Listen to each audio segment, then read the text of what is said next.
Alright, chemistry time. Let's do our chemistry question. So question 403. Okay, I need to split the board and then let me split it here. What values of ABC are needed to balance the equation below? Mình cần giá trị ABC nào để mà cân bằng phản ứng bên dưới? So we have calcium hydroxide plus H3PO4 that leads to calcium PO42 plus H2O. So you need to find A, B, and then C here. Okay, so how do you balance this one?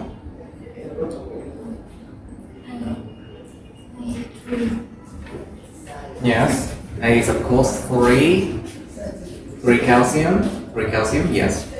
And then phosphate, you have 2 of them, right? And then how many hydrogen? 3 times 2 is 6. 6 plus 6 is 12. But this one is too early, so you have to put 6 here. Because 6 times 2 is 12. And how many oxygens left? 6 oxygen. 6 oxygen. Very good. Phosphate is already done. Okay, so and the answer is 3, 2, 6. Answer A, right? Okay, question 404. What value of SD and U are needed to balance the equation below? So Ag nitrate plus T K3PO4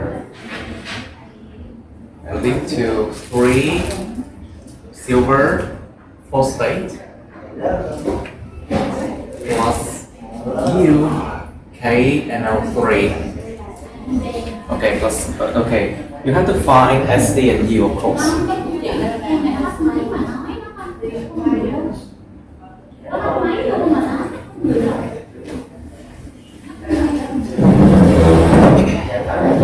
Yes, so what do you think? Of course, you have to see the Ag first, right? So first, Ag is 9. So if it's 9, then you should have 9 nitrate, right? So this one is 1, so you have to put 9 there. If 9 nitrate, then it's 9K, but it's 3K already, so you put 3 there. Okay, 3 phosphate, it's balanced. Cân bằng đấy. 2. E, right? Of course, it's you. It's been a long time. That hurts, man. That hurts, yeah. I'm hurting. It's just my colleague. What? The only thing that was different was like my long hair. Man. Of course, I didn't recognize you. Sorry, my fellow Cancerian. Okay, it's just my colleague. Anyway, so it's 9, 3, and 939, right? At least not 911. Anyway. Okay. Question 405. Which of following statements are true with regard to displacement? Câu nào đúng khi liên quan đến cái chuyện mà thay thế và không thế? A less reactive halogen can displace a more reactive halogen. Một cái halogen, tức là nhóm 7 ấy, mà nó ít phản ứng hơn, nó có thể nó thay thế được một cái halogen mà phản ứng nhiều hơn.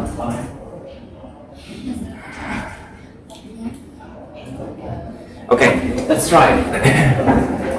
So you know that this is a more reactive halogen. It can replace, let's say, iodine, which is a less reactive halogen out, right? This one happens, right? But can the opposite happen? Cái điều ngược lại diễn ra được không? The other way, if you put I2 plus 2 KCl this thing would not happen, right? So what do you have? A less reactive halogen can replace a more reactive halogen? Cannot. So number 1 is wrong.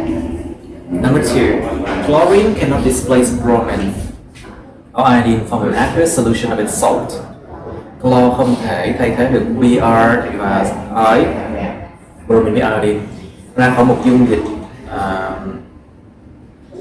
aqueous là dung dịch bình thường thôi của cái muối của nó.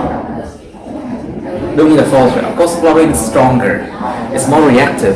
It can replace bromine and iodine, which are less reactive, of course. Chlorine nó phản ứng nhiều hơn, nó phản ứng tốt hơn, mạnh hơn, cho nên chắc chắn nó sẽ thay thế được cái Br với cái I rồi. Nó yếu hơn, Br và I yếu hơn. So number 2 is wrong, number 1 is wrong. Number 3, bromine can displace iodine because of the trend of reactivity.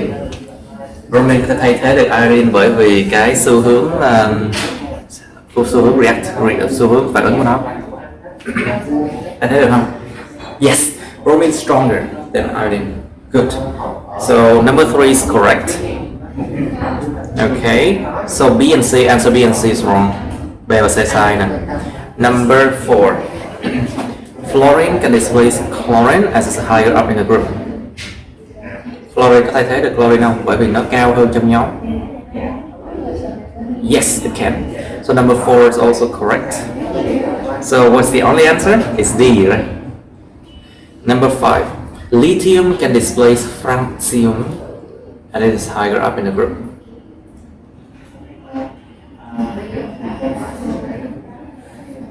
Because lithium it belongs to group 1, alkaline metal. Francium is also an alkaline metal, but can it displace nổi không? Thường nó không có chuyện này xảy ra. So this thing doesn't happen. Like for example,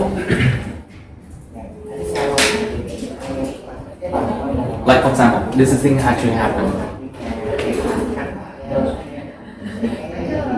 Or this thing doesn't happen, K plus NaCl.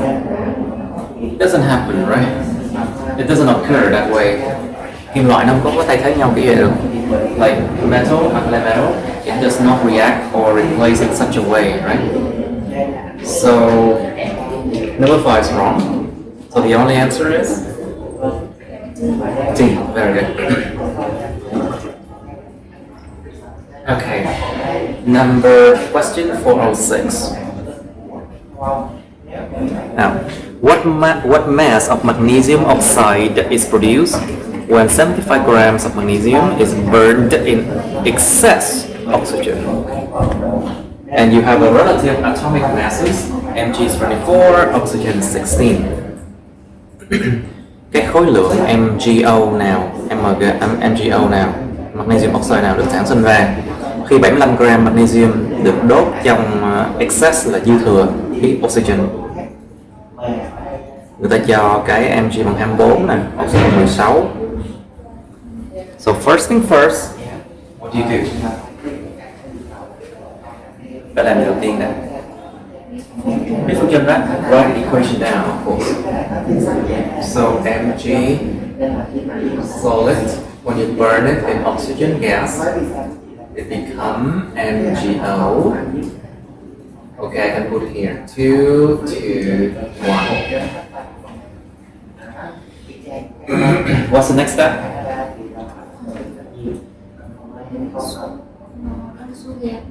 Small. That is small for magnesium. You have to calculate the mole of magnesium. So mole of Mg, it's basically mass divided by molar mass, right? So 75 grams divided by molar mass is 24 grams per mole. So what do you have? Nó cỡ khoảng 3 chấm bao nhiêu á? That's 3 point something. It's nearly 3, okay? Let's say 3 mole. About 3 moles, okay? And then, if you put it back in the equation, phải đưa nó vào lại cái phương trình, put it back in the equation, you have 3 moles here. So how many of this one? It's about 3 moles as well, right? If you put it back in the equation, đưa vào phước nhận lại thì cái này 3 mol luôn. Was 2233. So you know that the moles of MgO is 3 moles. And then mass of MgO equal to moles of that is 3 moles. Times molar mass of that, it's 24 plus 16. This one is 40. Times 3, it's 120, about 120 grams, right? So what's the answer? Is C, right? Because it's very close to this answer, isn't it? So C nó rất là gần với câu trả lời này. Because I said this one is about 3 point something, right? So this number is the closest to answer C. So the answer C is the correct answer. Nó gần nhất với câu trả lời đúng, 125. Okay. Question 4 out of 8 of 7.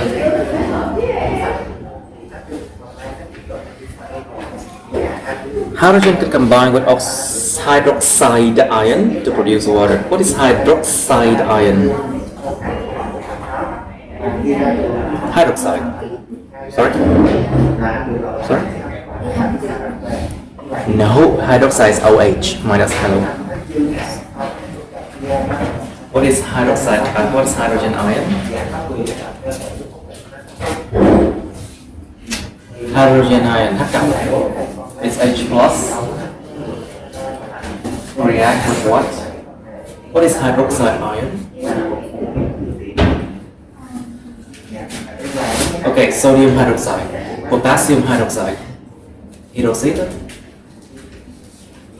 Tiếng Việt là hydroxide, tiếng Anh là hydroxide. OH thôi, it is OH minus hydroxide ion to produce water. What process is involved in this? Which process is involved in this? What do you mean? A. Hydration. You know what hydration is? Hydration. So hydra means water. Hydra means water. So hydration is the formation of water. Okay. Next one is oxidation. What is that? Sự oxy hóa.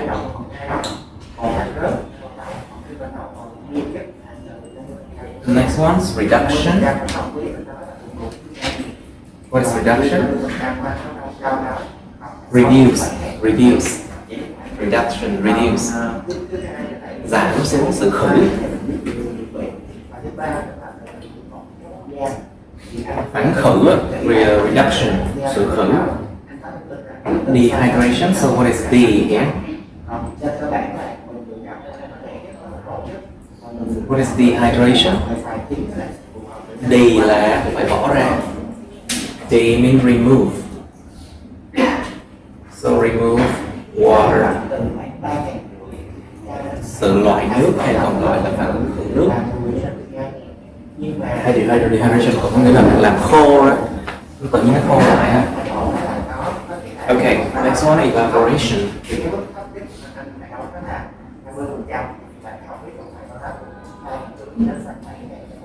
Evaporation là evaporate. We learned this one before. Evaporate. Bốc hơi. Sự bốc hơi. Sự bốc hơi. Evaporation. So which one is this reaction then?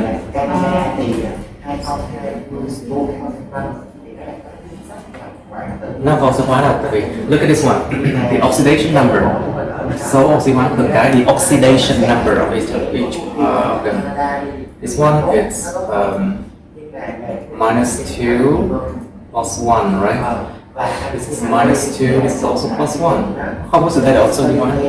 There's no change in the oxidation number.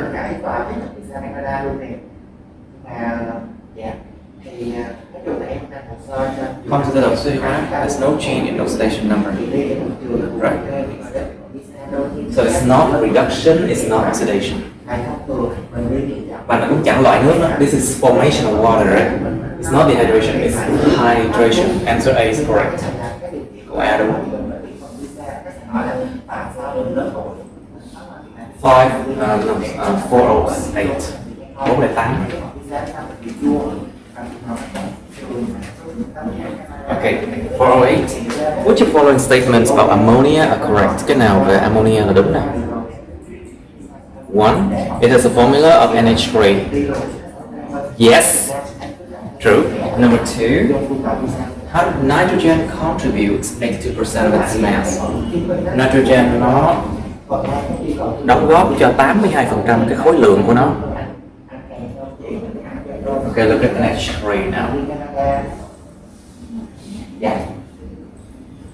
So you have 1 mole nitrogen and 3 mole hydrogen, right? How much is nitrogen? 14, right? The molar mass of nitrogen is 14. Khối lượng phân tử của nitrogen là 44. So it means 14 grams nitrogen. What is the molar mass of hydrogen? 1. So 1 times 3 is 3. 3 grams hydrogen. So take this number, divide by this number, is it 82%? Lấy cái số 3 thì chia cho, lấy cái số 14 này chia tổng cho. So 14 out of 14 plus 3 times 100. How much you have? It's 14 divided by 17 and times 100. 140 chia 7. So it's around, say, okay, let's just say 0, and then you take another 0 here, 8. 8 times 7, 56, 56. Nhớ 5. You remember 5, and then 8 plus 1 is 8, plus 3 it's 13, isn't it? So 4 left. And then 40 divided by 17 is 2. 2 times this one is like 32. Yeah, about 34. So answer number 2. Nitrogen contribute 82% of its mass. Is it true or false? Nó là đúng nha. It's true. Because this number divided by the total, you get about 0.82, which is 82%. Đúng nha, this is true. Number 3. It can be broken down again into nitrogen and hydrogen. Nó phá nó ra một lần nữa thành nitrogen and hydrogen được không? Dễ. Thật sự là dễ, tại vì sao? It's actually a weak reaction. Nó là phản ứng thuận nghịch nha. It's a reversible reaction. Reversible reaction. Nó là một phản ứng có thể đảo chiều lại được, tức là thuận nghịch được. It's a reversible reaction, một phản ứng thuận nghịch. So if you learn enough, you would know that this is a reversible reaction. Nó là một phản ứng thuận nghịch. So it can mean that it can broken down into nitrogen and hydrogen again, right? Number 3 is correct. So you have to check number 4 to know which is the answer, right? Number 4, it is covalently bonded. Nó được kết nối theo kiểu là hóa trị. So, what group is nitrogen? Nhóm mấy không? Nitrogen nhóm mấy trên bậc tân hoàng? What group is nitrogen belong to? Does nitrogen belong to? Nhóm 5, nhóm A. You have to remember the periodic table. Natrium nhóm 1, còn này nitrogen là nhóm 5A.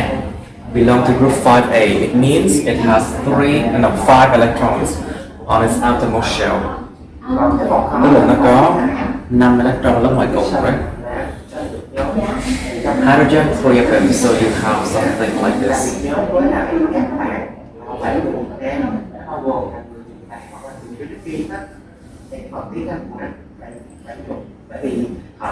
There you go. So it should be like this. 1, 2, 3, 4, 5, right? Now, so it's covalently bonded, nó được liên kết hóa trị không? This one is how much is in electronegativity? Độ âm điện của hydrogen là bao nhiêu?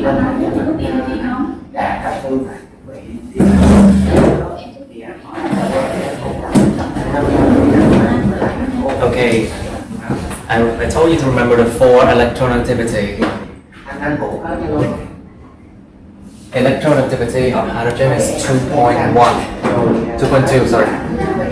Nitrogen is about 3.0. The difference is 0.8. What is that then?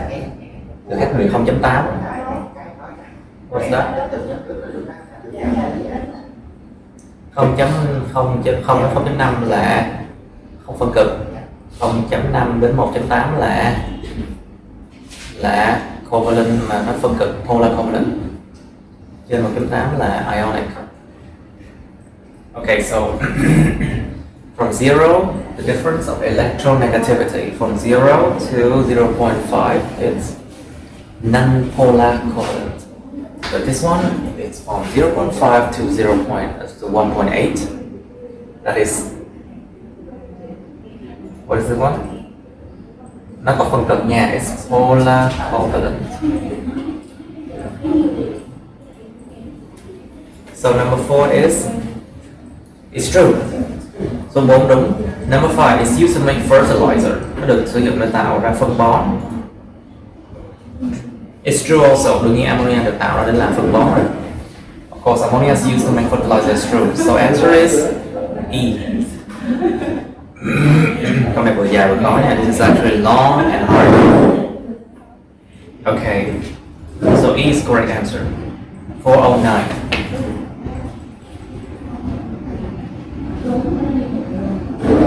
What would I do that?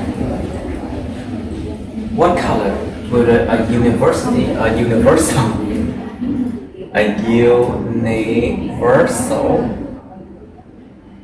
indicator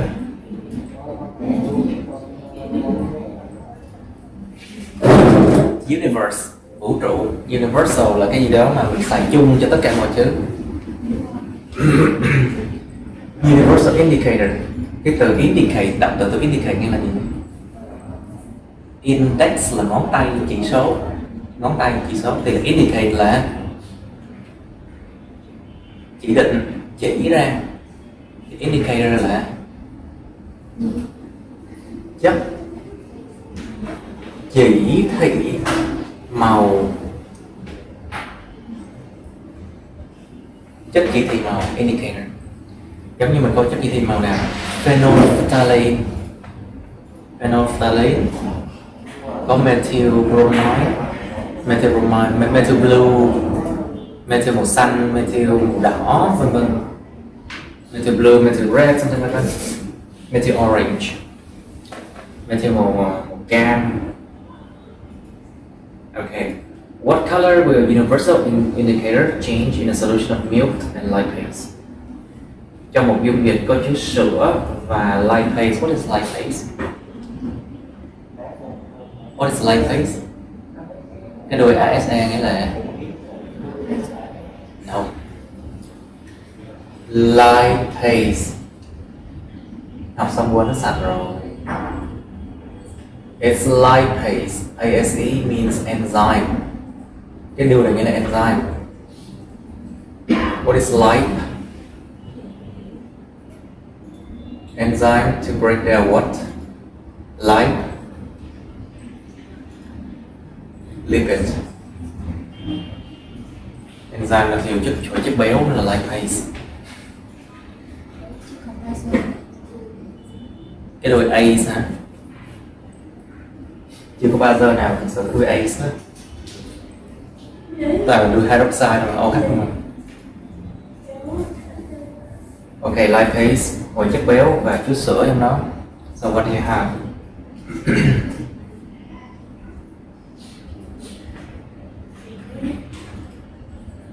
Chất chỉ thị màu biến từ dung dịch sữa thành chất béo.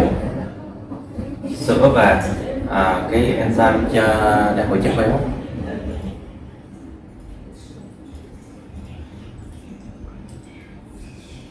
cái universal indicator này có thể coi như là phenolphthalein đi. Just consider it phenolphthalein. Remember that one? Cái mà cái pin màu nó màu tím, it's pink, right? Nếu cái pin màu nó là base thì nó màu tím, còn nếu không nó là acid thì là nó không màu. If it's acidic, it won't have any color, but if it is basic, it will be purple, isn't it? Okay, I think from here it's going to be very difficult.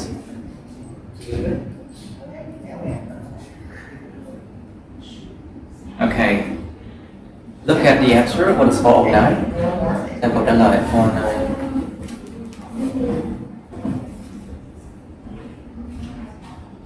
Câu gì? A, right? They say from green to orange. Interesting. Nó phải coi nó là chất điện màu gì nữa. Câu này nó lạ lùng quá. This is weird. They do not tell you what is the university indicator color first. Green to orange is weird, right? Từ màu xanh lá cây thành màu cam, it's weird. Anyway, let's go to 410.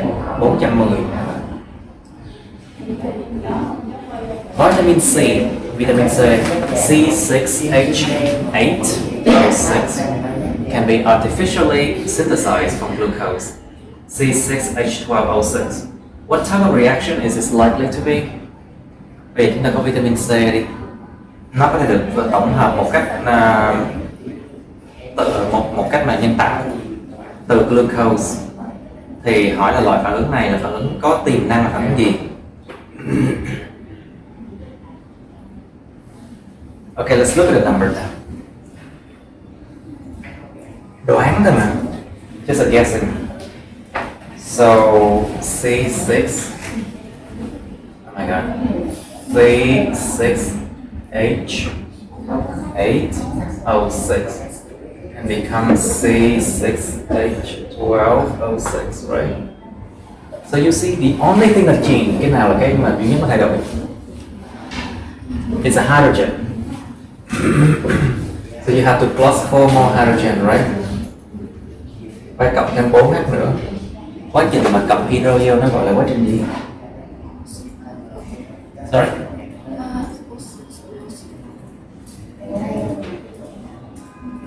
Sự oxy hóa. Cái tên của nó có nghĩa là sự cộng oxy vào. Thì cái điều ngược lại đó chính là khử. Thì tức là khử là cộng hydrogen vào. So let's remember this one. Oxidation, what is oxidation? Oxidation means adding oxygen. Đầu tiên có nghĩa là sự cộng oxy cái đắng. Oxidation also means tăng số oxy hóa lên.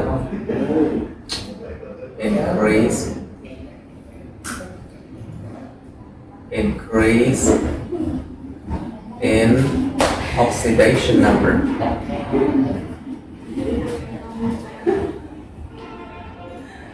What else then?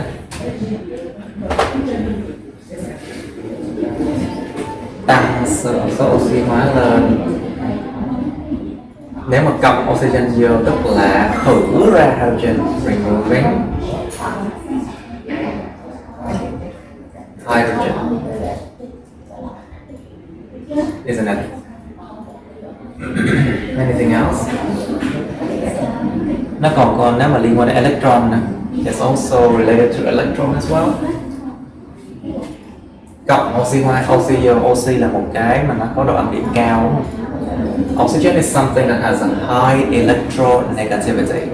Nếu mà em thêm cái độ điểm cao vô tức là em cộng electron nhiều.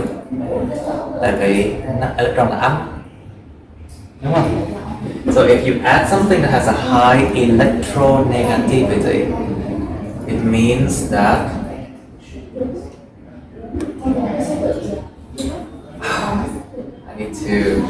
it means that adding electrons or accepting electron, nhận electron. Okay, so reduction is the opposite. Reduction đương nhiên sẽ ngược lại rồi. So I need to change this thing.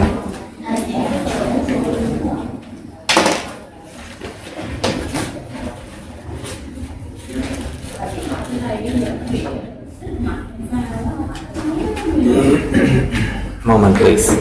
Need my cane.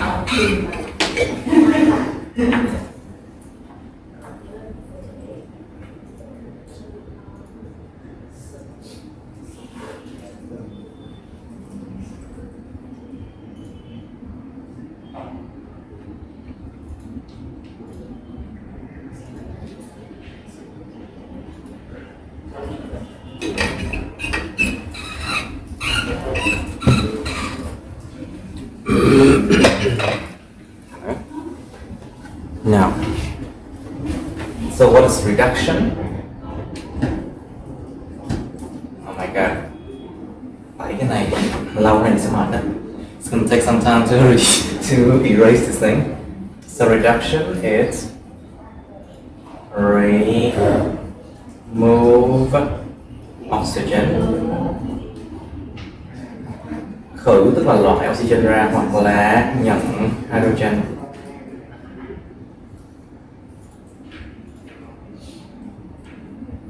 Khử có nghĩa gì? Khử là nó giảm số oxy hóa xuống. Reduction also means decrease in oxidation number.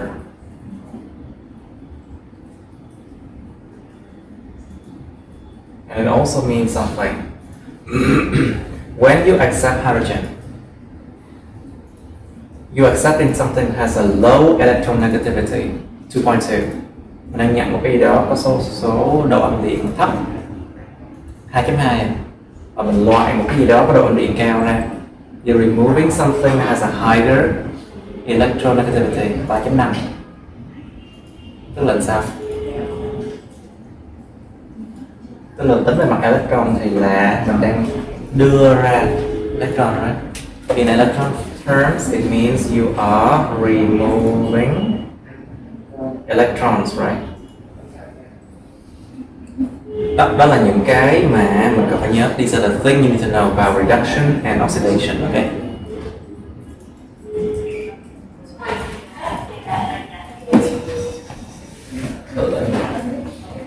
Đó là những cái mà có thể tiếng Việt em đã quên hết. Yeah, things in Vietnamese I think you already forgot. So, back to the question. They are adding for hydrogen. What kind of reaction it is? So khử, exactly. It's reduction. It's D, right? Check the answer.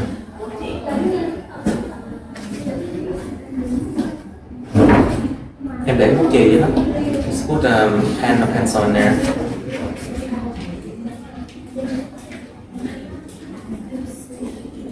What do you say? They say oxidation? 410 mà.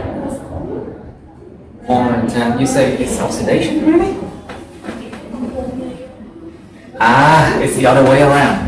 Nó là một cái hướng ngược lại mới đúng. It's the other way around, sorry. Cái lộn, nên là hướng ngược lại.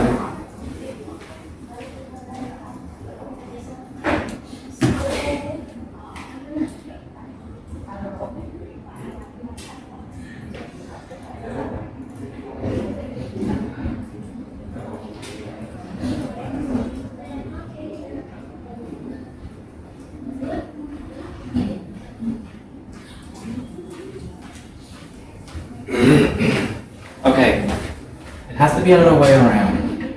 Cái đề nó ngược lại nha. So basically they say what is synthesized from what. Mà phải cẩn thận là cái gì được tổng hợp từ cái gì. So they say vitamin C, this one has to be made from this one. So it has to be this way. Nó phải hướng này mới đúng nè. So it means that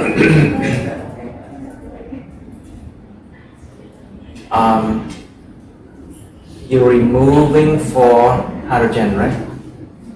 loại 4 hydrogen ra. You're removing something positive.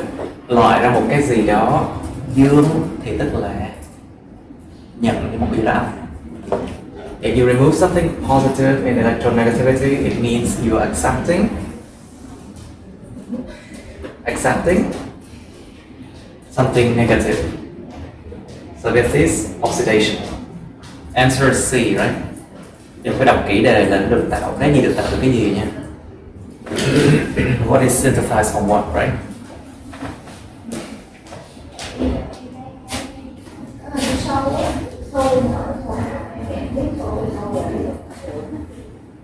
Okay, 411.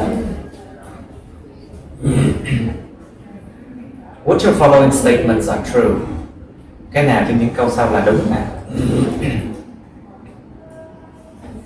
Number 1, copper 64 will undergo oxidation faster than copper 65.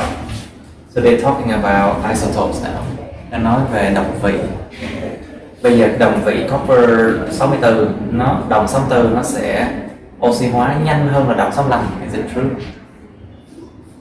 Nó là false tại vì đồng vị chắc chắn phản ứng tất cả mọi thứ là phải giống nhau, trừ khi nào mà là phản ứng hạt nhân thôi. Cái tính chất vật lý nó hơi khác nhau chút xíu, nhưng mà tính chất hóa học nó sẽ giống nhau.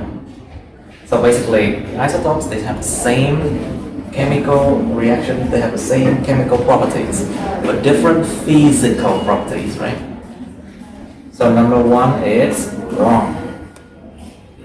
Loại để câu AE này. So A and E is wrong. Number 2, copper 65 will undergo reduction faster than copper 64. Nó có đồng 65 sẽ trải qua sự khử nhanh hơn là đồng 64, dường như cũng sai nó luôn. It's also wrong too.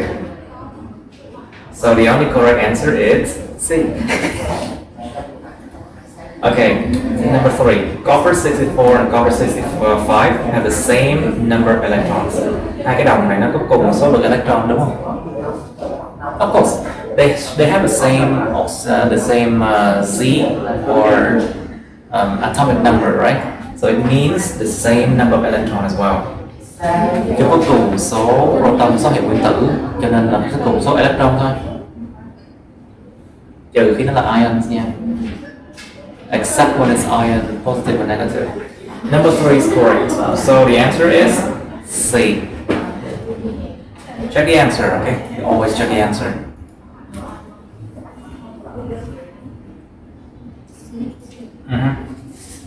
Cái câu, okay. Number 412, 412, okay? 412 nè. 6 grams of Mg24 is added to a solution containing 30 grams of dissolved sulfuric acid, H2SO4. Which of the following statements are true? They give you the relative atomic masses. S equal to 32, Mg is 24, oxygen 16, and H is 1. Bây giờ 6 gram của cái magnesium 324 đi, được thêm vào cái dung dịch, nó chứa 30 gram cái H2SO4 mà được hòa tan. Thì hỏi những câu nào sẽ là đúng nè. Number 1, in this reaction, the magnesium is the limiting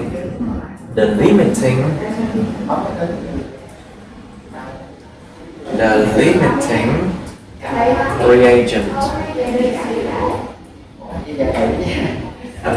Nó là chất gì? Limiting reagent, limit,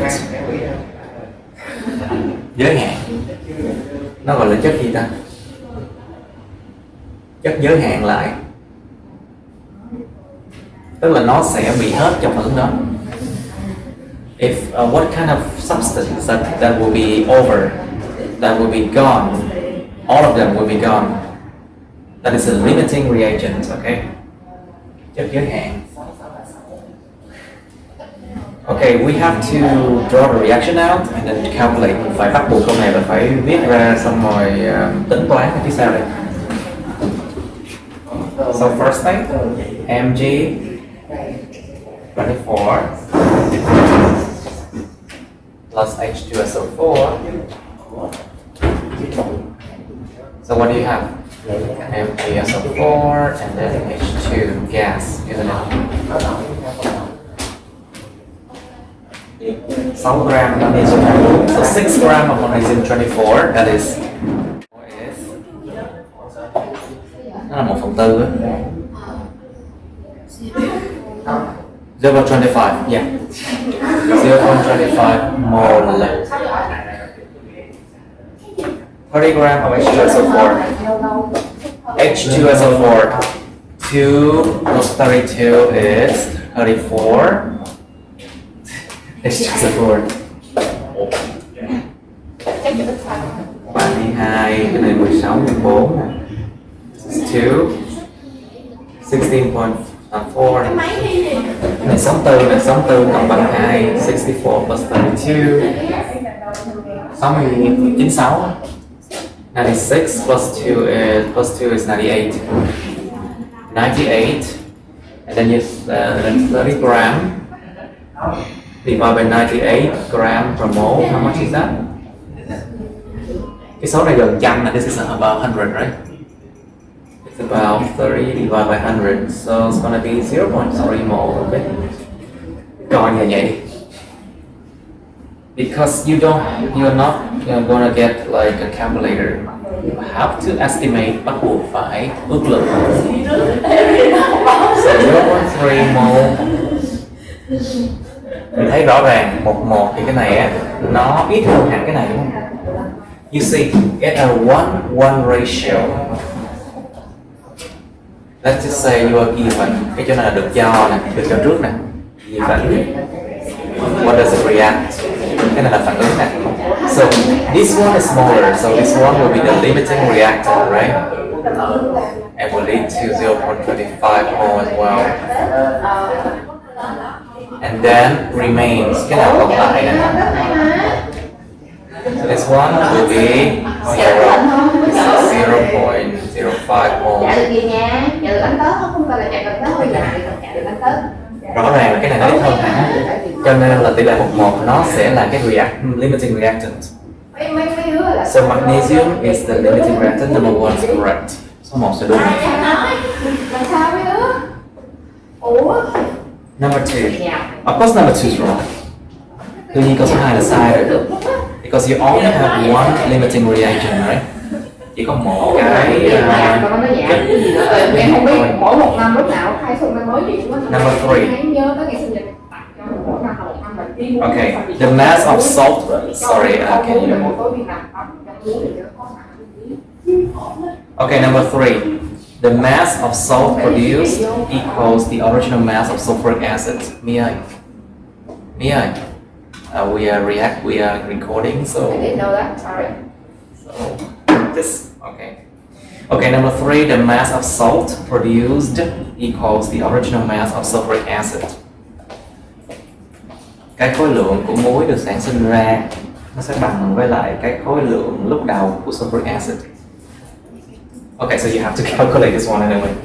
So 0.25 and 0.25 moles. Okay, the mass of this one.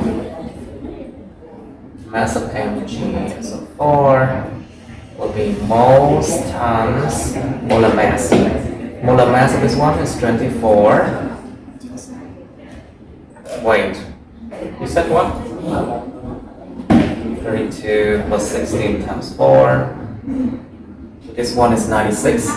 96 plus 24 is 1.2. 96 plus 24 is 120. So 0.25 times 120. Nó cho số đẹp gì là có lý do đó. There's a reason why the number is so beautiful, so good.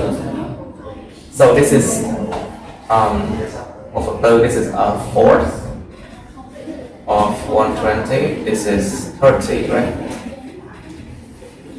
0.25 là 1/4. Now 120 is a third. And it's exactly equal to the mass of SH2SO4, right?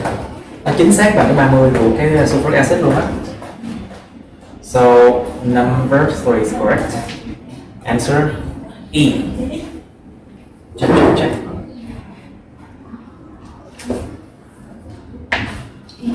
E. Okay, question 413. I'll let you do it while I erase the board, okay? Okay.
I'll keep this one because you need it.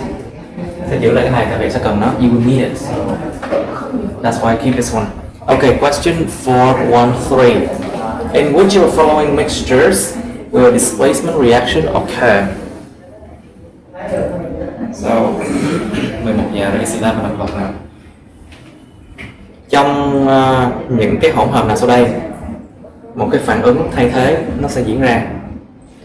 So first thing, can copper replace Ag? Đồng nó có loại được Ag ra không?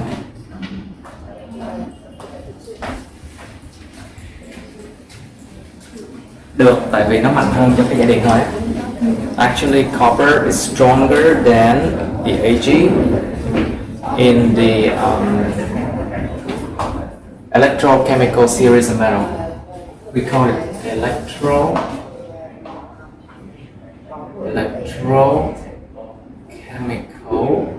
series of metal. Dãy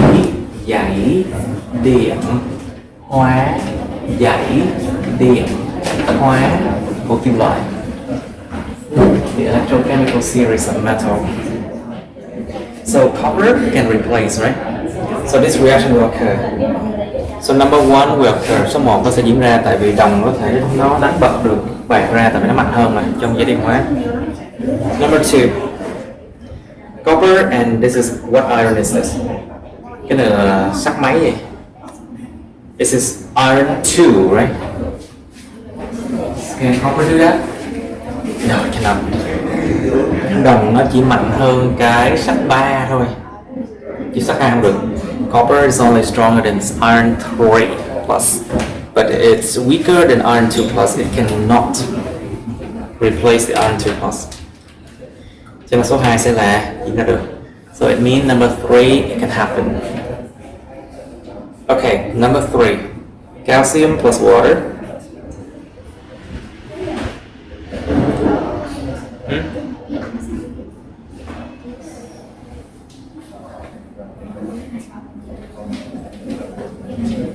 Say again? Of course it can occur. Bỏ cục calcium như nước rồi, dù nó hơi chậm xíu nhưng mà nó vẫn thành bazơ được nha. Even though it's a bit slower, but calcium when you put in water, it can still react. So number 3 can still happen. But the problem is number 3 a displacement reaction? Cái số 3 có phải phản ứng mà thay thế không? Nó không hề nha. Number 3 is not a displacement reaction. Number 4, can it happen?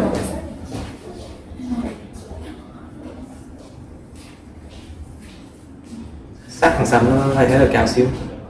Iron is weaker than calcium. They're in the electrochemical series of metals, so it cannot. Thì đáp án đúng là what's the answer? It's E, right?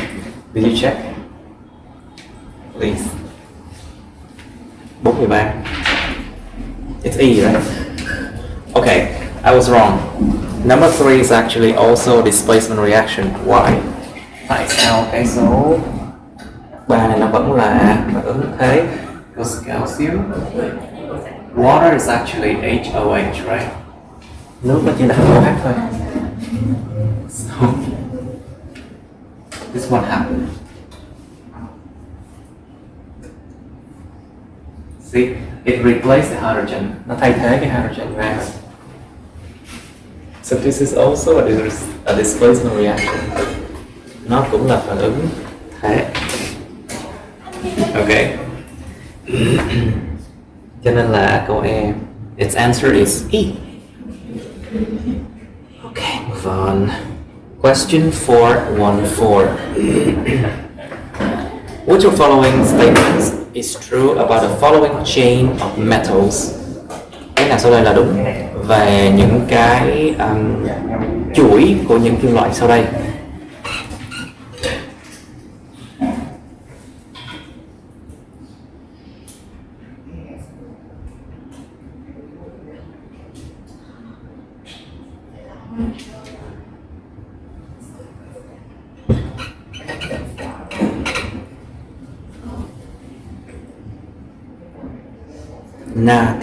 Nakama, natrium, sodium, calcium, magnesium, aluminum, and zinc.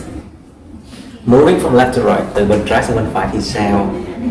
Number 1, the reactivity of metals increases. Reactivity, tính... Sorry? Second?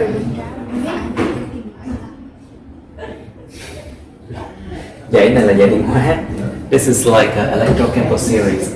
If you go from the left to the right, it increases the reactivity.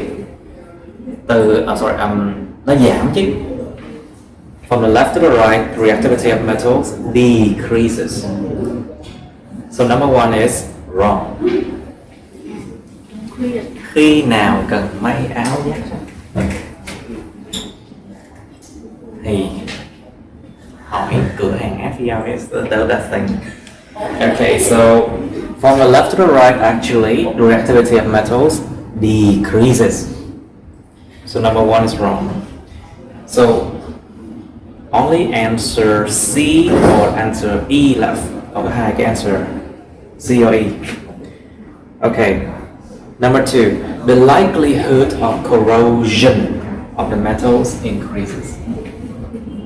So we have the word to corrode. To corrode, ăn mòn. So corrosion, so ăn mòn.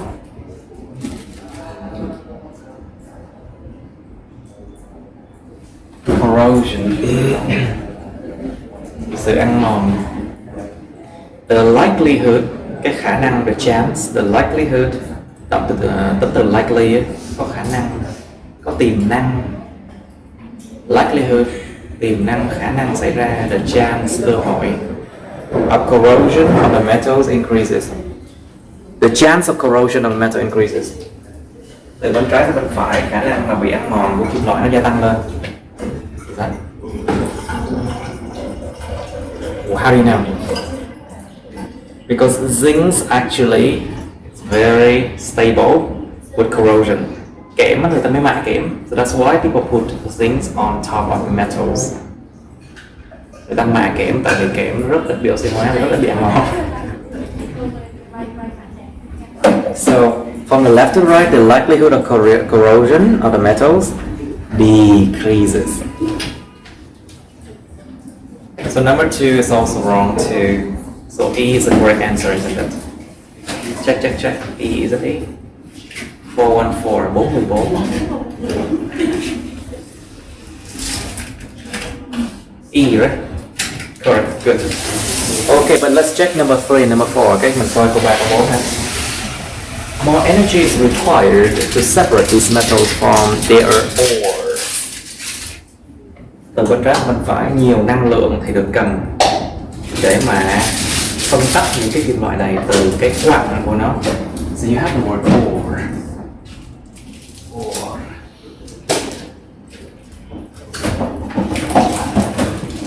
là gì? Nó chỉ là cái cục đá mình lấy trong lòng đất mà trong đó cục đá nó chứa kim loại trong đó. So ore is just a piece of rock on the ground that contains metal in there. You have to melt that thing in order to get metal inside. Mình phải nóng chảy, làm bung chảy cái thứ đó thì nó mới chảy cái kim loại được. Number 3. More energy is required to separate this metal from their ores. Nhiều năng lượng thì được cần để mà phân tách những kim loại này từ cái quặng của nó. We don't know, right? Don't know exactly. Okay, number 4. Metals lose electron more readily to form positive ions. Những kim loại nó mất electron sẵn sàng hơn nhiều, dễ dàng hơn nhiều để tạo thành những cái ion dương.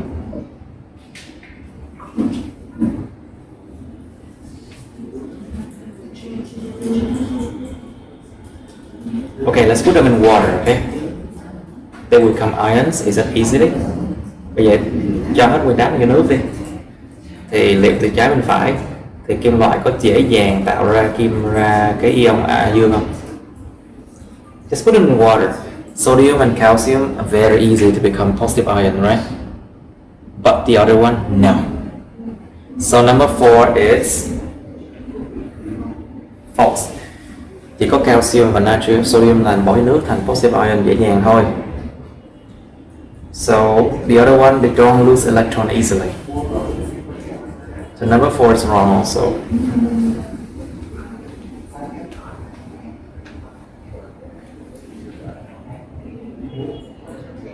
Okay, let's do 415. In which of the following mixtures will a displacement reaction occur? Những cái hỗn hợp nào trong đây nó một cái phản ứng mà gọi là phản ứng thế sẽ diễn ra? And let's do this one. What do you see?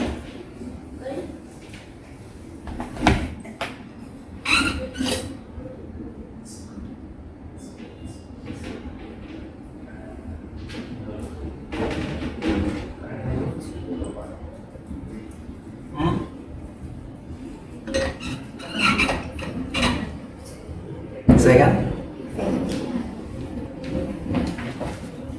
Oh yeah, number 2 will happen because chlorine will replace the bromine out, right? Stronger. Chlorine nó mạnh hơn brom, nó sẽ đá được cái đường brom ra ngoài. Say again? Yes, the third one also, because bromine is stronger than iodine. It can kick the ion out. Đá được cái ion, cái Br, brom nó mạnh hơn ion. Nó sẽ đá được ion ra. How about number 1? It cannot, right? Because iodine is weaker than Br, it cannot kick the Br out. Cannot replace the Br. Ion nó yếu hơn cái Br, cho nên nó không thể nào mà nó đá cái Br ra được. So, answer is D. Check.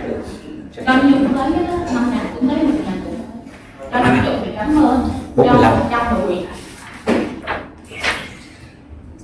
D, right? Correct. Okay, good. Thank you. Now, 416. 416.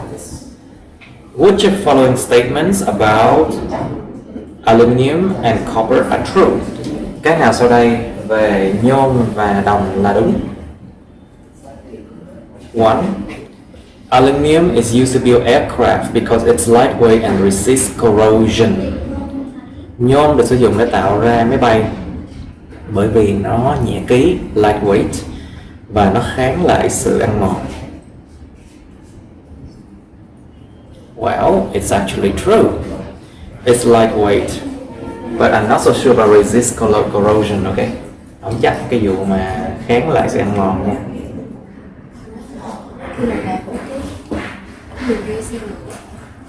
Bằng sắt.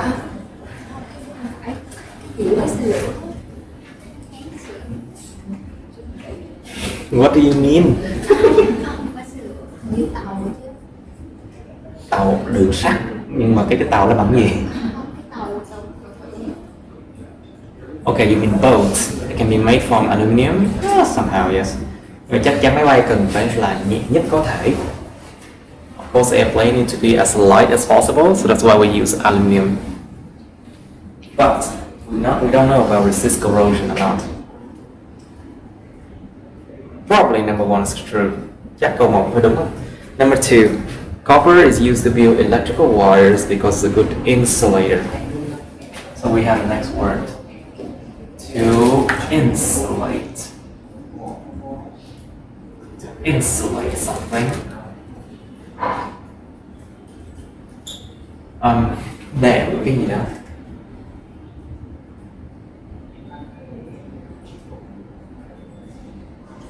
To insulate something. Đệm cái gì đó. So insulator. What is insulator? Chất đệm. Chất đệm, cái đồ để đệm.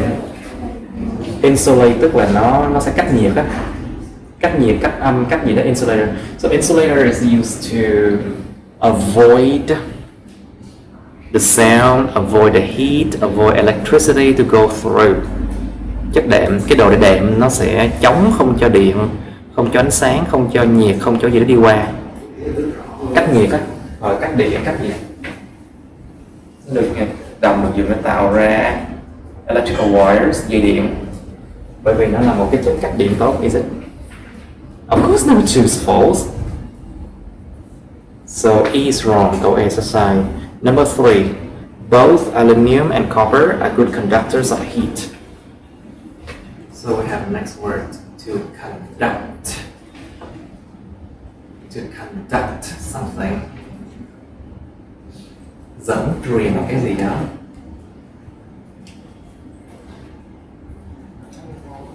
Dẫn truyền cái gì đó. So conductor, chất dẫn truyền nhiệt tốt, a good conductors of heat. Sorry? Actually they are metals, so of course they are good conductors of heat. Gần như mọi kim loại đều nó là những cái chất dẫn truyền kim loại, chất dẫn truyền nhiệt tốt. Just touch metal, you can see. Đụng như nó đi, coi nó có nóng không? Đụng có lạnh không? Touch metal, you can see that it get hot or cold very quickly, right? Nó cho nên nóng hoặc là lạnh rất là nhanh. So number 3 is correct. So the answer, we have C or D only, right? Nó còn câu C câu D. Check number 4. Aluminum is commonly alloyed with other metals to make coins. So we have the word alloy. Alloy, hợp kim. Hợp kim, alloy. Thì động từ to alloy hoặc là tính từ alloy ed. So the verb to alloy or the adjective alloy ed means like to make something into alloy, biến cái gì đó thành hợp kim. Nhôm thường được biến thành hợp kim với những kim loại khác để tạo ra đồng xu, is it true? Đồng xu là một đồng cộng với lại kẽm để nó chống oxy hóa thôi. Normally coins are made of copper and zinc to avoid corrosion, chống bị ăn mòn, avoid oxidation, chống oxy hóa. So number 4 is false, nó sai. Number 5, aluminum is resistant to corrosion. Động từ resist, kháng lại, chống lại. Nó kháng cái ăn mòn. Because of a thin layer of aluminum hydroxide on its surface. Kháng ăn mòn với một cái lớp nhỏ AlO2, aluminum hydroxide on its surface. Có phải nó kháng ăn mòn như một cái lớp mà AlOH3 trong cái bề mặt không? Is that what happens there? Nó là cái này mới đúng nè. Because aluminum actually gets oxidized quite quickly. So you have a layer of aluminum oxide on top to avoid corrosion. Bởi vì cái nhôm á, nó bị oxidized, nó bị oxy hóa rất là nhanh. Cho nên khá là nhanh, cho nên nó sẽ có một lớp Al2O3 để nó bảo vệ bề mặt khỏi bị ăn mòn. So it's not aluminum hydroxide. No, it's not. So A is wrong. Sorry, so number 5 is wrong. What's the answer? Say again? 1 and 3, right? Okay, check. 416.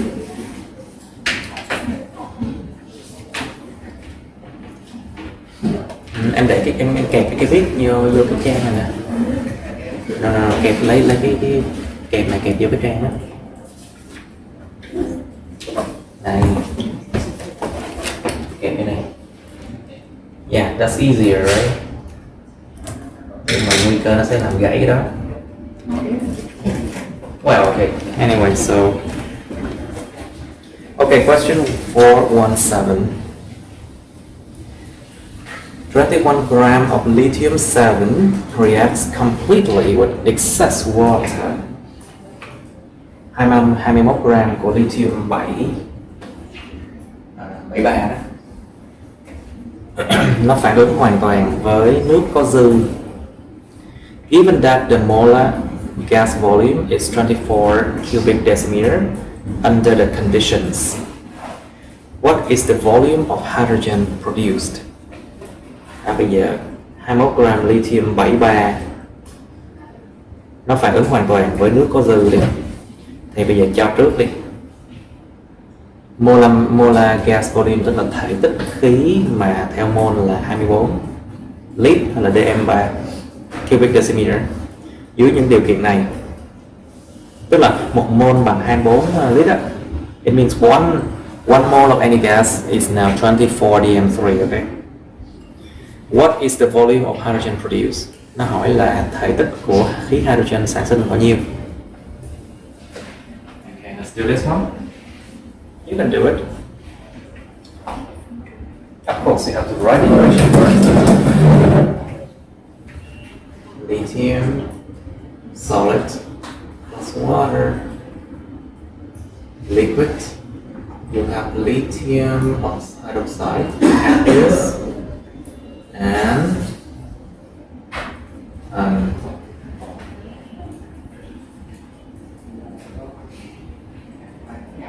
H2 gas. Now, 21 gram of lithium 7, it means how many moles? 21 chia 7, 21 gram divided by 7, it's 3 moles. And they ask for what? The volume hydrogen gas produced. Nó hỏi về cái thể tích của khí hydrogen được sản sinh ra. So 3 times 1 divided by 2, you should get 1.5 moles of hydrogen gas, right? Và được 1.5 mol của này. So, okay, they say that 1 mole of any gas will lead to 24 dm3. So 1.5 moles, how many? Will be? Yes. Gấp rưỡi luôn hả mà? It's 36, right? The answer has to be 36. Because this one is just like times 1.5. It's 6. C. Check the answer. Mm-hmm. 18. Okay, it's 11:21 already. 11:21. Which of the following statements regarding bondings are true? Những câu nào sau đây liên quan đến liên kết là đúng? Cái này em bắt buộc phải nhớ được đoạn điện nha. You must know electronegativity and strengths first, okay? 1. NaCl has a stronger ionic bonds than MgCl2. NaCl có cái liên kết ion mạnh hơn là MgCl2. Mình biết được là natri nó nằm ở bên trái của cái Mg, right? Trong mặt tổng hòa. So we know that sodium is on the left side of the magnesium in the periodic table. What does it mean? Tức là độ điện của nó thấp hơn là của Mg. So it means the electronegativity of sodium is weaker than, smaller than Mg. So it means the difference with the chlorine will một số thấp hơn đi so với clo, một số cao hơn chút xíu so với clo, thì độ khác nhau nó sẽ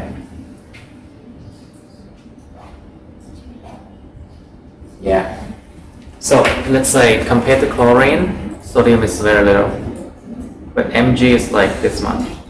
So the difference between NaCl is bigger than difference in MgCl2, right? Cho nên là what does that mean? Cái sự khác biệt của cái độ âm điện của NaCl nó sẽ lớn hơn độ khác biệt của cái độ âm điện của MgCl2, tức là sao? Nó sẽ tạo đi cái ion mạnh hơn là MgCl2. Cái độ khác biệt nó lớn quá như vậy thì cái tính ion sẽ mạnh hơn. Because if the difference in NaCl electronegativity it's more than MgCl2, it means it forms stronger ionic bonds than MgCl2. So number 1 is correct. Check number 2. Transition metals are able to lose varying number of electrons to form multiple stable positive ions. Transit chuyển tiếp. Transition metals, những kim loại chuyển tiếp có thể mất cái số lượng electron varying là nó biến thiên, biến đổi, không cố định, để tạo thành nhiều cái ion dương mà nó ổn định.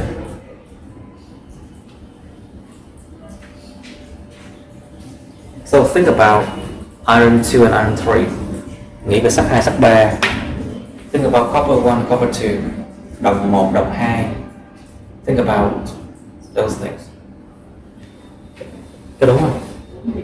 Nó tạo được ion đó, tức là điều này đúng. If it can cause copper 1, copper 2, iron 2, iron 3, it means multiple stable positive ions. Đó là những cái ion dương mà ổn định. So number 2 is actually correct. Số 2 là đúng. So answer is E, right? Okay, let's check. 418. Sorry? Oops, I think I make a mistake somehow. Okay, calm down.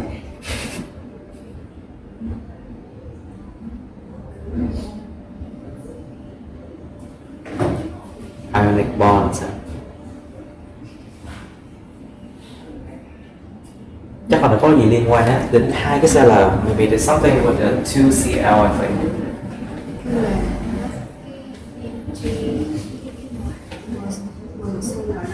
Nói lớn lên em, try to speak louder please.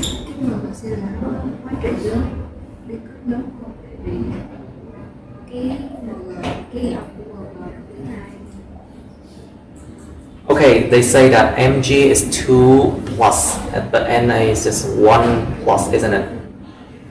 So it means that they have a bigger valence, isn't it? They seem to be more ionic because they are 2 plus, but Na is just 1 plus. Có vẻ như là Mg nó có 2 cộng lận, nhưng mà Na có 1 cộng thôi. Cho nên tuy rằng cái logic trước đó mình nói có vẻ ổn, nhưng mà nó vẫn không ổn khi mà tính về cái số cộng ở trong cái ion. So it seems like Mg2 plus is still stronger than Na plus in terms of forming ionic bonds anyway. Okay, so only 2 is correct, right? Okay, let's check number 3 and 4.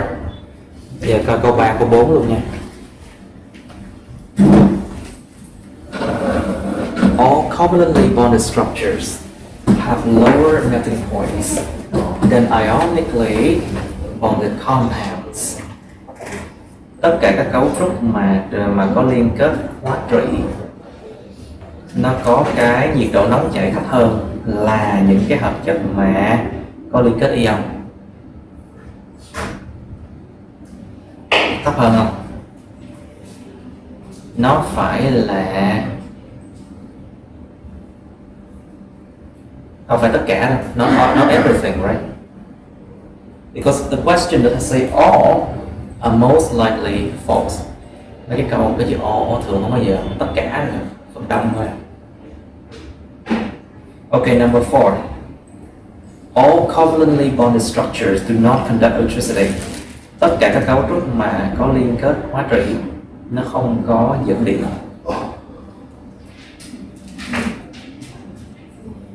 We never know. Giờ mà well, there are some covalently bonded structure that conduct electricity. Ví dụ như hai kim loại khác nhau nó bond với nhau nha. Like two different metals can bond together with covalently bonded structures, but they conduct electricity. Giờ ví dụ như hai kim loại như là sắt và kẽm, lỡ ra nó tạo ra cái liên kết covalently bonded với nhau thì sao vậy hả? Sometimes it happens that way. So the question that say all of something are most likely wrong. Cái câu mà có all tất cả rồi không có cái gì hết thường là không đúng đâu. Okay, question 419. Consider the following two reactions, okay? Bây giờ đến nhiệt động lực học cái gì này?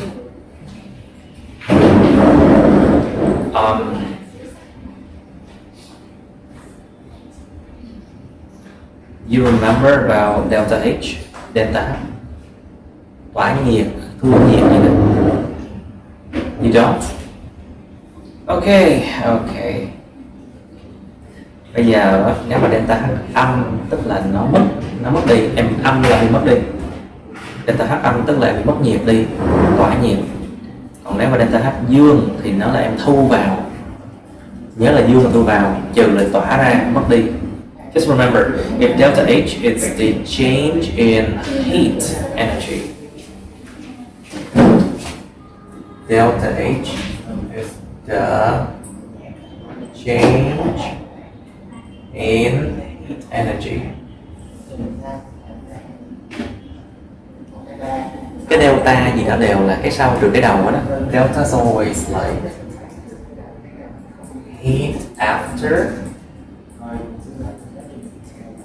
minus heat before, right? Nhiệt đằng sau trừ nhiệt đằng trước. And if it's negative, it means the heat after is more than the heat before. It means you lose, right? Nếu mà nói âm, delta H âm tức là cái nhiệt lúc sau nó thấp hơn cái nhiệt lúc đầu, tức là em bị mất nhiệt, tỏa nhiệt. So we have the term endothermic. Endo means into, đi vào, and exothermic. Exo, go out.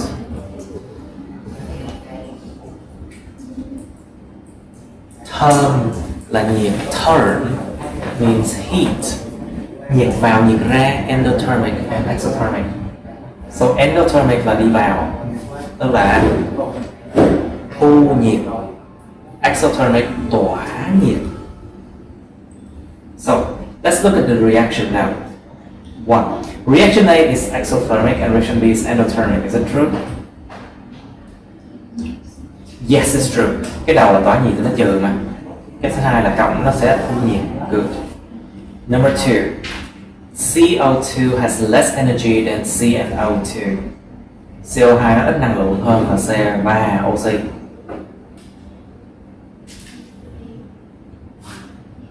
Thì nó mất nhiệt ra mà. Of course, when you lose energy in these exothermic reactions, it means that the product has less energy than the reactants. Nếu mình mất nhiệt trong phản ứng như thế này thì tức là sao?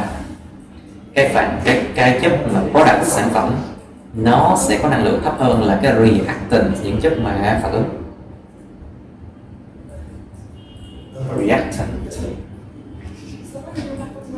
Okay. Reactants and products. Đó, sản phẩm và chất phản ứng. Okay, number 3. CaO is more stable than CaCO3. CaO thì là nó bền hơn CaCO3. How do you know? So em biết được là nó false.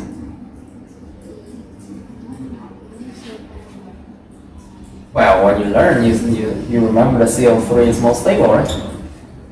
Okay, just remember this. CaO, if you put in water, it reacts very violently and create a lot of heat, right? But CaCO3 doesn't react much. Cứ nhớ là CaO em bỏ vào nước, nó là vôi tôi tạo ra được rất nhiều nhiệt, nóng kinh khủng luôn á. But CaCO3 does not. Nó bền hơn nhiều. So it means that CaO is less stable than CaCO3. So answer D. Check. D, very good. 4-0. Which of the following are true regarding the oxides formed by sodium, magnesium, and aluminum? Những cái nào sau đây là đúng liên quan đến những cái oxide hay là oxides được tạo thành bởi sodium, natri, magie và aluminum. 1. All of the metals and their solid oxides conduct electricity. Tất cả các kim loại này và cái oxide mà nó đặc của nó dẫn điện. Nó có dẫn điện nói đâu? It does not conduct electricity, right? So number 1 is wrong. Là loại A đó, so A is wrong. Number 2, MgO has stronger bonds than Na2O. Tại vì có hai cộng. Basically there's 2 plus and 2 minus, right? But how about Na2O then?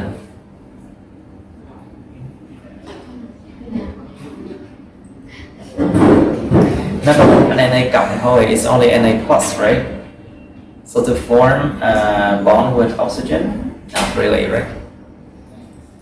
So, okay, let's say number 2 is also correct. It's correct. Number 3. Metals are extracted from their molten ores by fractional distillation. So we have the word molten. Molten is an adjective that means nóng chảy.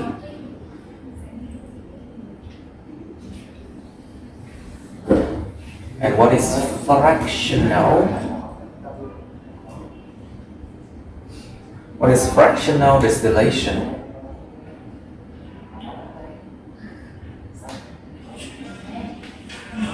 Đọc từ distill nó là chưng cất.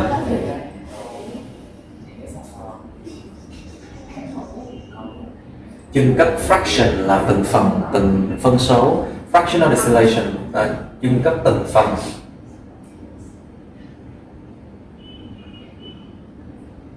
So fractional distillation means like you distill something and it's separate into layers.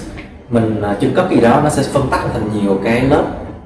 And you take the layers according to what you need them for.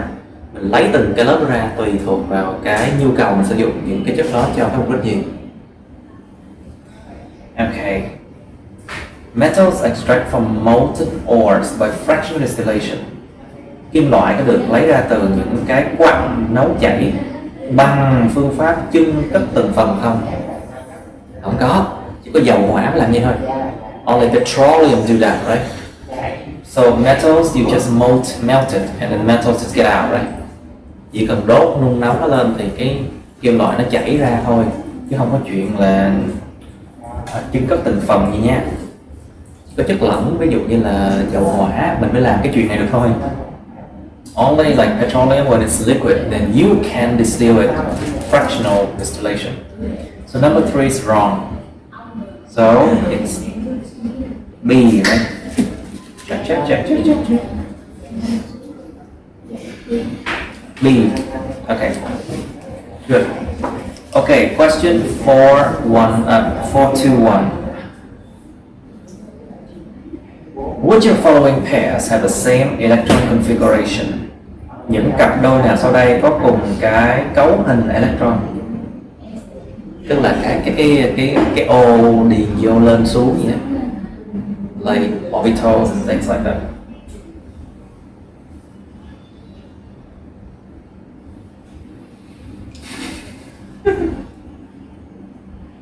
Okay, let's check it out.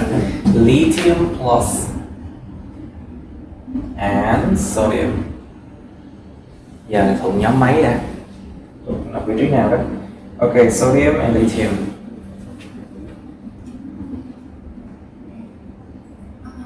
Oh, but what's the Z number? What's the Z number? Số proton đó nha, quan trọng. Cho nên thầy mới nói là nhớ 20 số đầu tiên. That's why I told you to remember the first 20 elements. So, okay, lithium it's 7. Lithium is 3. What's sodium? 23, 11. 23, 11, right? Okay. 1s2, 2s2, 6 rồi đấy. Sorry, s4 already. So you have how many left? It's a plus, right? So it means you lack one electron. Nó là ion dương nhưng mà biết là mình thiếu một electron rồi đó. So 7 minus 1 is 6, right? So you have only 2 left. 2p2. 6. Đó 6 nữa thôi. And sodium? Of course it doesn't have the same electron configuration. Đương nhiên nó không có cùng electron configuration, right? Because they have a different Z number, right? Very different. Moment. Something wrong.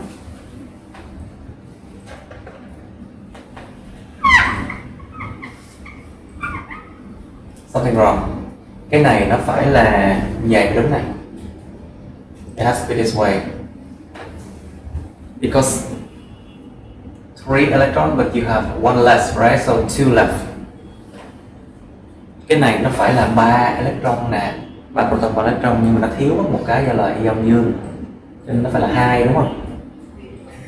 I wrote it wrong. It's this one. Yeah, it's this one. But sodium is 11.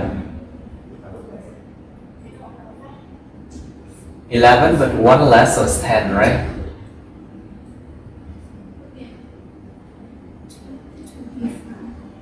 Six. Con này trống. This one is empty. Because 11 but 1 less is 10. Got it right? Okay. But it means that number 1's wrong. Câu 1 là sai cho nên loại được ABC của nó. Number 1's wrong, so ABC is wrong. Okay, so check for question number 2 and number 3.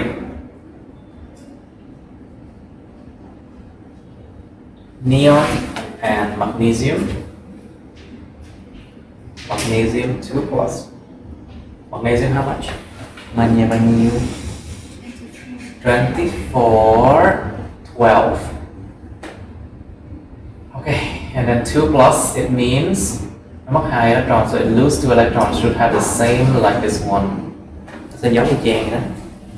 Neon. How much is neon? It's 10, 20. Helium, and it's a noble gas. So 10, 20, it should have the same as this one, right? Y chang luôn á.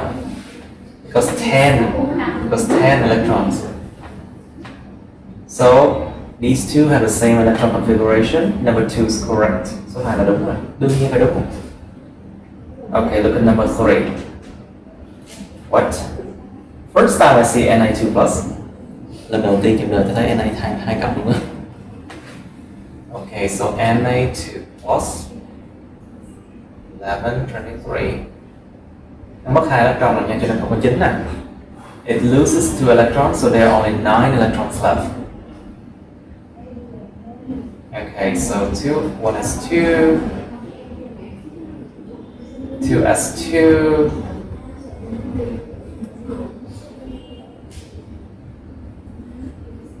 and then 2p5, isn't it? 9 còn 9 là there's 9 left only. Okay, and then neon. Of course, neon is like 10, this is 9, so they don't have the same electron configuration. Number 3 is wrong. Nếu mà số 3 sai, tại vì hai này đâu có cùng electron configuration đâu. These two doesn't have the same electron configuration. So number 3 is wrong. Số 3 là sai, tại vì hai này đâu có cùng một cái 9 cái 10 mà. Okay, number 4. Oxygen 2 plus what? Có O2 cộng ha. And a carbon atom và một cái nguyên tử carbon. O2 plus and a C. How much is C? 12.6. 12.6. Chia đôi đó ra thôi. Just 12.6. Just divide by 2 and you get the lower number. Oxygen 16.8. 16.8. Phải nhớ được số bên dưới đó nha. Okay, 2 minus it means 2 more electrons, right? So 10. 10 lần nha, tại vì nó có cộng thêm 2 trừ nữa nha.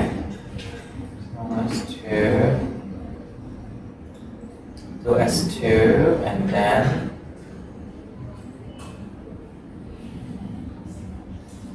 two p6. Okay, carbon 6 only, so 1s2, 2s2, and then 1, 2, 2p2, right? 6 of them. 6 cái. So of course, number 4 does not have the same electron configuration. Đương nhiên câu số 4 sẽ là sai, đâu cùng đâu. So which one is correct now?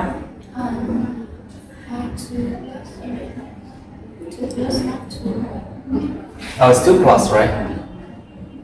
So it means it has 2 less, so it's 6, right? Okay, so it should be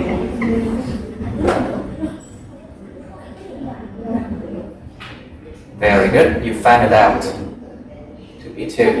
So number 4 is correct. Số 4 đúng nè. And then số 3 đúng luôn. Wait, số 2 và số 4 đúng. It's number 2 and number 4 is correct, right? So it means answer E. E. Okay, very good.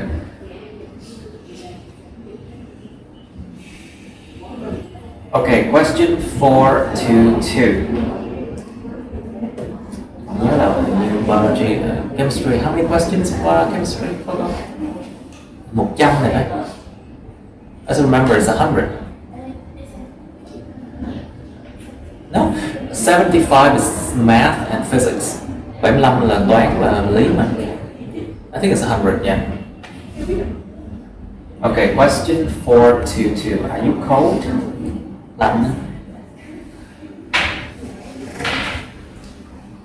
Okay, question 422. In relation to reactivity of elements in group 1 and 2, which of the following statements is correct?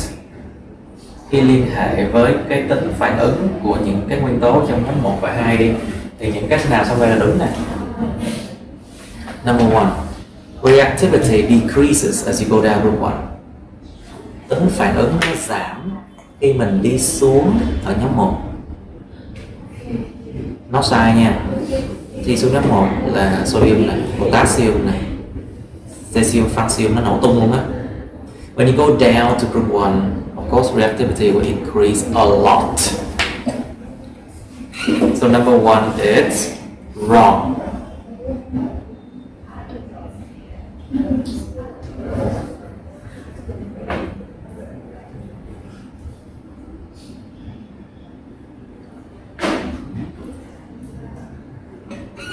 Number 2, reactivity increases as you go down group 2.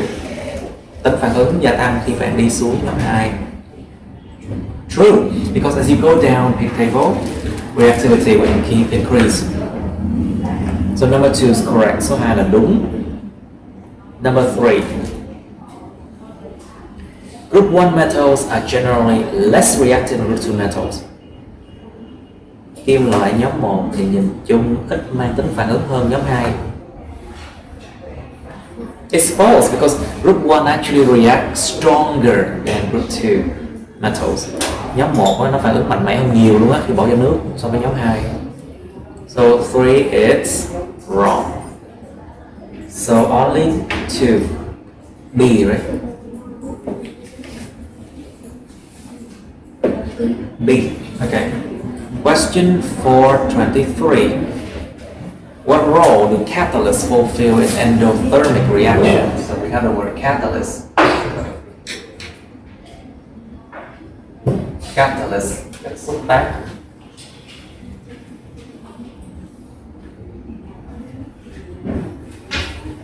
Chất xúc tác đóng vai trò gì trong cái phản ứng thu nhiệt?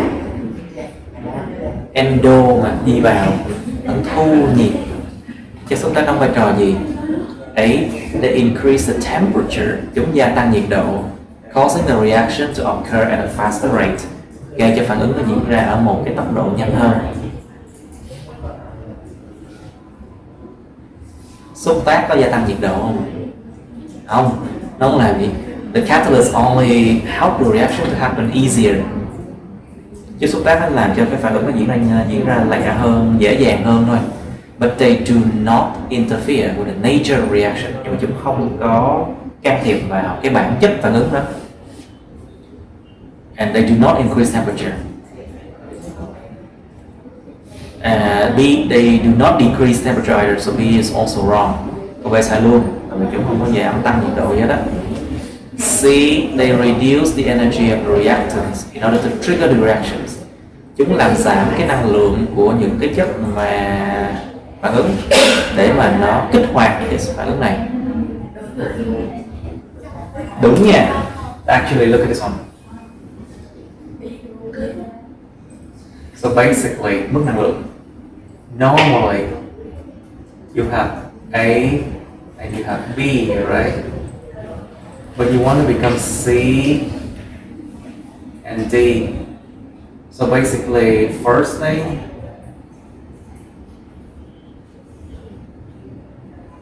this is energy, okay? And what does the catalyst do? They lower the energy.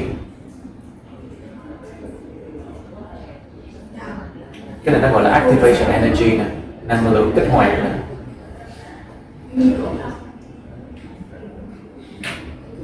This is activation energy, but this is the catalyze activation energy. Cái năng lượng ở kích hoạt nó được xúc tác thì nó sẽ thấp hơn nhiều so với cái năng lượng sức kích hoạt bình thường của một phản ứng. Đâu phải lúc nào em để cho phản ứng cái bên cạnh nó không diễn ra đâu, nó phải vượt qua một cái mức tường năng lượng. Ví dụ như là cho thêm độ chẳng hạn, cung cấp năng lượng cho nó thì nó mới phản ứng để tạo thành cái thành phẩm, đúng không? Like reactants, if you put them together, not all the time they react. Sometimes you need fire, you need temperature to provide the energy for it, so that's why it can reach the activation energy, then it happens. Nó phải đạt được cái mức tường năng lượng activation energy rồi nó mới phản ứng được. Catalyst, what does it do? It lowers this activation energy. Nó làm giảm cái năng lượng kích hoạt này xuống. So we have catalyzed activation energy, it lowers, so it happens easier. Làm phản ứng diễn ra dễ dàng hơn rất nhiều và nhanh hơn nhiều, faster too. Okay. So see, they reduce the energy of reactants in order to trigger the reaction. It sounds correct, but it's not. Nghe có vẻ đúng nhưng không. Because the energy of the reactants, năng lượng của từng cái chất thành phần phản ứng, nó vẫn giữ nguyên. Nó chỉ làm cái gì? Nó tác động lên cái activation energy thôi. So the energy of each of them is still the same, right?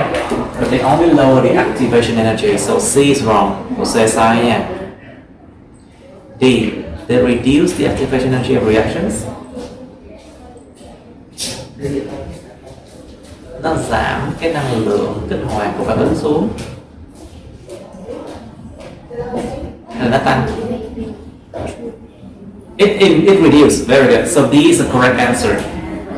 Someone just send me a message. Oh, never mind. Here's a notification. Never mind. Okay, question 424. Question 424.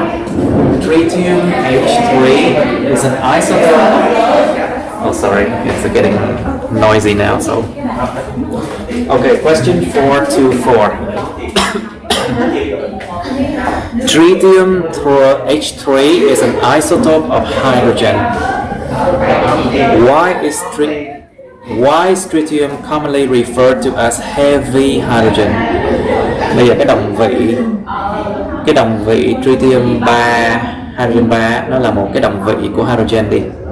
Thì tại sao tritium thường được nhắc tới như là cái gọi là hydrogen nhẹ? How is it possible? Tại sao được nhắc đến như là hydrogen nhẹ?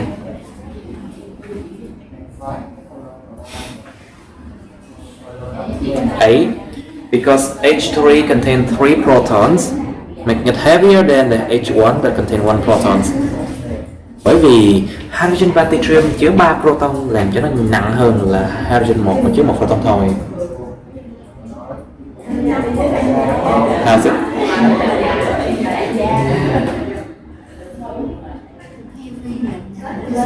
Nó nặng là cái đồng vị đó nó có nhiều neutron hơn thôi.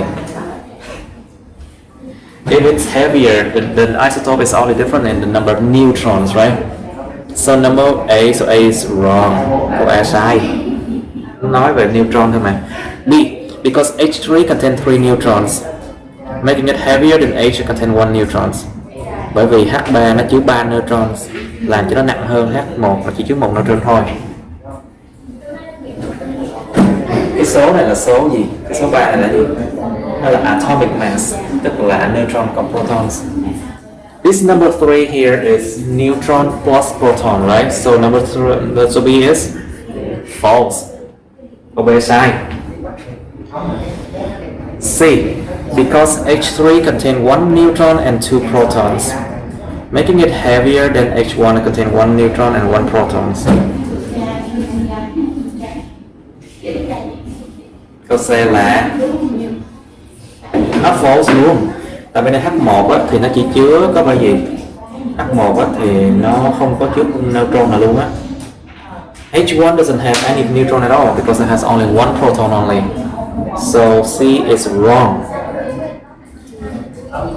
D. Because H3 contains 1 protons and 2 neutrons, making it heavier than H1 that contains 1 protons.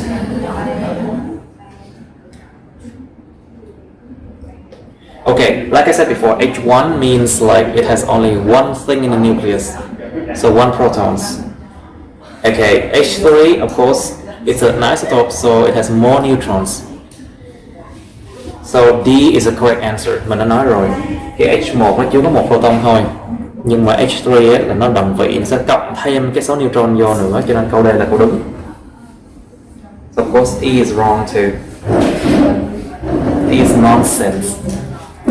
Câu A là nó vô lý. Okay, so D. Check.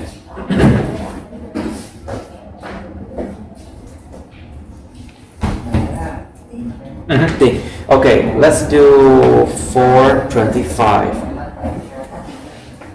In relation to redox reaction, which of following statement is correct? Now you need this one. Now you need this one. Yeah, mới cần cái reduction oxidation.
In relation to redox reactions, which following statements are correct?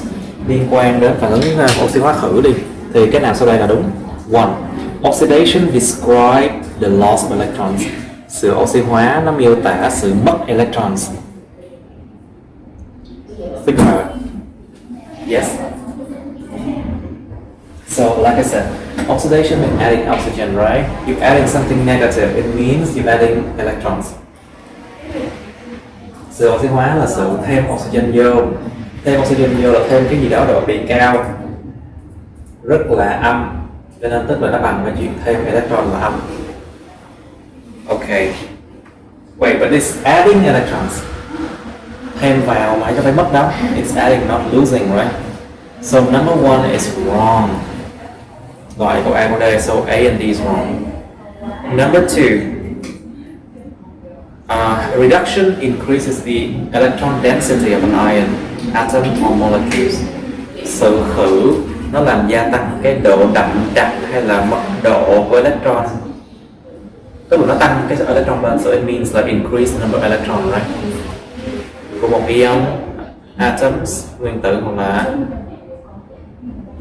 phân tử hoặc là molecule. So increase electron density means you increase the number of electrons. Tăng số electron lên tức là nó nhận electron. So it means that it accepts electron, right? Is that? It's false. Because reduction means you remove oxygen, accept hydrogen, remove electron, right? So number 2 is wrong. Số 2 là sai. Number 3. Halogens are powerful reducing agents. Những cái halogen nhóm 7 nó là những cái chất khử rất là mạnh. Reducing agent. So we have the word oxidizing or reducing agent. Nó gọi là gì? Những chất oxy hóa hoặc là chất khử. Rồi bây giờ. Okay, let's consider reaction of chlorine. Reaction of chlorine and let's say iron to chloride. Let's say it become iron 3 plus CO minus, something like that.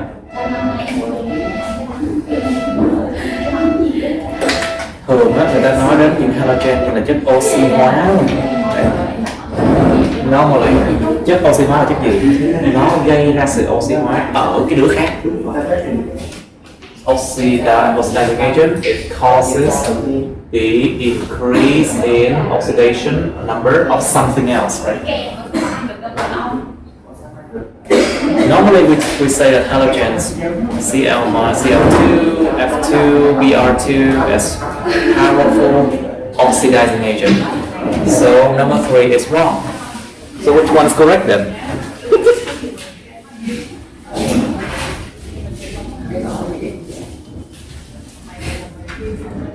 I'm just joking. Look, reducing agent is the one that causes oxidation in other things. Chất khử, chất gây ra cái trạng thái oxy hóa ở đứa khác. Đúng không? Also, reducing agent is something that causes oxidation in other thing. So you see, this is oxidation. So this one is a reducing agent, right? So number 3 is correct. The answer is C. Check.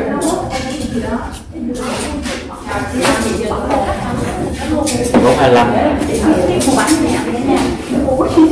Okay, C. Okay, let's end the lesson here then.